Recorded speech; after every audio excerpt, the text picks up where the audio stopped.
This channel does not promote any violence, harmful, or illegal activities. All content provided by this channel is meant for an educational and information purpose only. এলাকায় তারস্বরে mic বাজানোর প্রতিবাদ করায় জুটল মার। স্কুলে নয়, হাসপাতালে বসেই দিতে হলো মাধ্যমিক পরীক্ষা। এ ছবি দিনহাটার ওকরাবাড়ি গ্রাম পঞ্চায়েতের।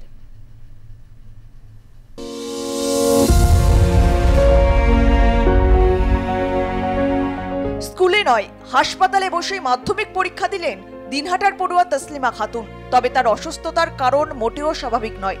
অন্যায়ের প্রতিবাদ করায় ফলস্বরূপ মারধর চোটে কোচবিহারের দিনহাটার 1 নম্বর ব্লকের ওকরাবাড়ি গ্রাম পঞ্চায়েত এলাকার তসলিমা খাতুনের।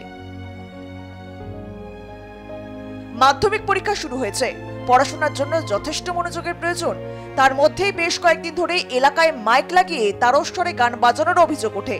তৃণমূল পঞ্চায়েত সদস্য মুর্শিদা খাতুন বিবির বাড়িতে বাধ্য হয়ে মাইক বন্ধের অনুরোধ করতে যান পরীক্ষার্থী। তবে তাতে বন্ধ হয়নি গান বাজানো। উপরন্তু ছাত্রের উপর মারধরের অভিযোগ ওঠে পঞ্চায়েত সদস্য ও তার স্বামীর বিরুদ্ধে। আজ 4 দিন হলো আমি মেয়েটার ছবি এখন অবধি দেখতে পাইনি। উমার জ্বালায় চতুর্পাকে লাঠি ঠেঙা নিয়ে দাঁড়ায় আছে। কেন, কিসের জন্য লাঠি ঠেঙা নিয়ে দাঁড়ায় আছে?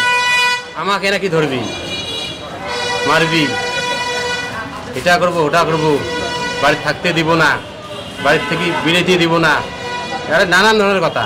অসুস্থ হলে আমি দেখতে গেছি, ওইখানে দেখা পাইলাম না। কোথায় দেখতে গেছেন? ওই স্কুলে গেছি, যেদিকে এই অ্যাম্বুলেন্সে নিয়ে গেল। আবার আপনার মেয়ে রাতে কোথায় থাকতো?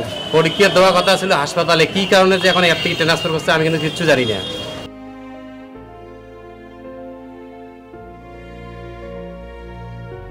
পড়ুয়ার জীবনে প্রথম বোর্ড পরীক্ষা মাধ্যমিক। তার আগে এই ঘটনার সম্মুখীন হতে হয় এক পরীক্ষার্থীকে। মাধ্যমিক পরীক্ষার সময় কিভাবে তারস্বরে মাইক বাজাতে পারে তা নিয়ে উঠছে প্রশ্ন। কোচবিহার থেকে শরদিন্দু ধরের রিপোর্ট, আর প্লাস নিউজ।